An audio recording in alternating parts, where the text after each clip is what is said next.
Welcome to Chaitra Vlogs. Please subscribe the channel, like, share and comment. ಇವತ್ತು ಸಿಂಪಲ್ಲಾಗಿ chicken ಸಾರು ಹೇಗೆ ಮಾಡೋದು ನೋಡೋಣ. ಬೇಕಾಗಿರೋ ಪದಾರ್ಥಗಳು 2 kg ಚಿಕನ್ನ ಚೆನ್ನಾಗಿ ವಾಶ್ ಮಾಡಿ ಇಟ್ಕೊಂಡಿದ್ದೀನಿ.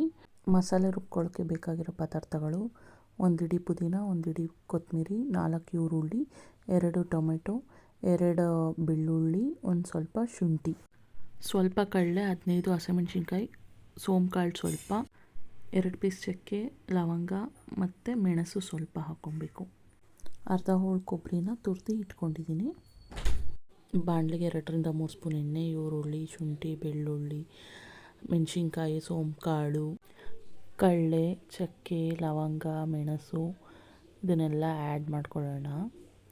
ಮತ್ತು 1 ಸ್ಪೂನ್ ಗಸಗಸೆ ಹಾಕ್ಕೊಂಡು ಚೆನ್ನಾಗಿ ಹುರ್ಕೊಳ್ಳೋಣ. ಮೀಡಿಯಮ್ ಫ್ಲೇಮಲ್ಲಿ ಲೈಟಾಗಿ ಬ್ರೌನ್ ಆಗೋವರೆಗೂ ಹುರ್ಕೊಳ್ಳೋಣ. ಅದಕ್ಕೀಗ ಕೊತ್ತಂಬರಿ, ಪುದೀನ ಆ್ಯಡ್ ಮಾಡಿಕೊಂಡು ಮತ್ತೆ ಹುರ್ಕೊಳ್ಳೋಣ.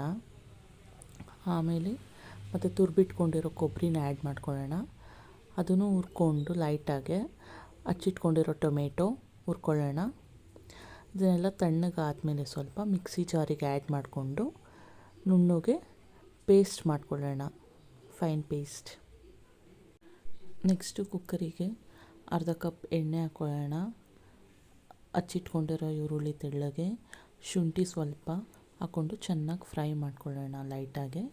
ಅದಕ್ಕೀಗ ಸ್ವಲ್ಪ ಹಚ್ಚಿಟ್ಕೊಂಡಿರೋ ಕೊತ್ತಂಬರಿ, ಸ್ವಲ್ಪ ಪುದೀನ ಹಾಕ್ಕೊಂಡು ಚೆನ್ನಾಗಿ ಫ್ರೈ ಮಾಡೋಣ. ನೆಕ್ಸ್ಟು ತೊಳೆದಿಟ್ಕೊಂಡಿರೋ ಚಿಕನ್ ಹಾಕಿ ಚೆನ್ನಾಗಿ ಫ್ರೈ ಮಾಡೋಣ. ಲೈಟಾಗಿ ಬ್ರೌನ್ ಬರೋವರೆಗೂ ಫ್ರೈ ಮಾಡೋಣ. ಈಗ ರುಚಿಗೆ ಎಷ್ಟು ಬೇಕೋ ಅಷ್ಟು ಉಪ್ಪು ಹಾಕ್ಕೊಳ್ಳೋಣ. ಉಪ್ಪು ಹಾಕ್ಕೊಂಡು ಫ್ರೈ ಮಾಡ್ಕೊಳ್ಳೋಣ, ಚೆನ್ನಾಗಿ ಮಿಕ್ಸ್ ಮಾಡಿ. ನೆಕ್ಸ್ಟು ರುಬ್ಬಿರೋ ಮಸಾಲೆ ಹಾಕ್ಕೊಳ್ಳೋಣ. ಮಸಾಲೆ ಹಾಕ್ಕೊಂಡು ಚೆನ್ನಾಗಿ ಮಿಕ್ಸ್ ಮಾಡ್ಕೊಳ್ಳೋಣ. ಮಿಕ್ಸ್ ಮಾಡ್ಕೊಂಡಾದಮೇಲೆ 1 ಸ್ಪೂನ್ ಧನಿಯಾ ಪೌಡರ್, 2 ಸ್ಪೂನ್ ಚಿಲ್ಲಿ ಪೌಡರ್ ಹಾಕ್ಕೊಂಡು ಚೆನ್ನಾಗಿ ಮಿಕ್ಸ್ ಮಾಡ್ಕೊಳ್ಳೋಣ. ಚೆನ್ನಾಗಿ ಮಿಕ್ಸ್ ಮಾಡ್ಕೊಂಡಾದಮೇಲೆ ಎಷ್ಟು ಬೇಕೋ ಅಷ್ಟು ನೀರು ಹಾಕ್ಕೊಳ್ಳೋಣ. ಸ್ವಲ್ಪ ಕುದಿ ಬರೋವರೆಗೂ ಇಟ್ಕೊಂಡು 1 ವಿಷಲ್ ಹಾಕ್ಸ್ಕೊಳ್ಳೋಣ. ಸಿಂಪಲ್ಲಾಗಿ ಚಿಕನ್ ಸಾಂಬಾರು ರೆಡಿಯಾಗಿದೆ. ಮುದ್ದೆ, ಚಪಾತಿ, ರೈಸ್ ಎಲ್ಲದಕ್ಕೂ ಚೆನ್ನಾಗಿರುತ್ತೆ.